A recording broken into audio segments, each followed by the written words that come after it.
நமது அரசு ஜோதிடம், பில்லி சூனியம் போன்ற மூட நம்பிக்கைகளுக்கு இடம் தராமல் அறிவியலை வளர்க்கும் திட்டங்களுக்கு முன்னுரிமை கொடுக்க வேண்டும் என்று நான் விடுதலை சிறுத்தைகளின் சார்பில் கோரிக்கை வைக்கின்றேன். திண்டிவனம் சட்டமன்ற உறுப்பினரும் விடுதலை சிறுத்தை கட்சிகள் துணை பொதுச் செயலருமான திரு வன்னியரசு அவர்கள் அனைத்து மக்களின் ஜோதிட நம்பிக்கை அவமதிக்கும் வகையில், இழிவுபடுத்தும் வகையிலும், ஜோதிடத்தை முற்றிலும் மூட நம்பிக்கைக்கு உண்டான விஷயம் என்றும் அறிவியலுக்கு அப்பாற்பட்டது என்றும் தற்குறைவாக பேசியதற்கு தென்னிந்திய ஜோதிட சங்கத்தின் சார்பாக உள்ள பல லட்சக்கணக்கான ஜோதிட குடும்பங்கள் இதனை மிகவும் வன்மையாக கண்டிக்கின்றனர். மேலும் அவர் பேசிய வார்த்தைகளை திரும்ப பெற வேண்டும் என்றும் அவர் வருத்தம் தெரிவிக்க வேண்டும் என்றும் இதன் மூலம் தெரிவித்துக் கொள்கிறோம். இது தொடர்பாக மாவட்ட ஆட்சியாளரிடம் மனுவானது வழங்கியுள்ளோம். அதாவது ஜோதிடம் அப்படிங்கிறது அவருடைய அது தொழில், அந்த கடவுள் பார்த்து கொடுத்த வரப்பிரசாதம்.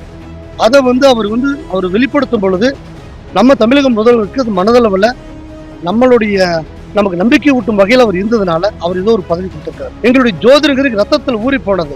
நாங்க பாரம்பரிய தொழில் இந்த ஜோதிடத்தை அவமதிப்பதுதான் இப்ப எங்களுக்கு மன உளைச்சலும் மன உறுத்தலும் ஏற்பட்டிருக்கு. அதனாலதான் நாங்க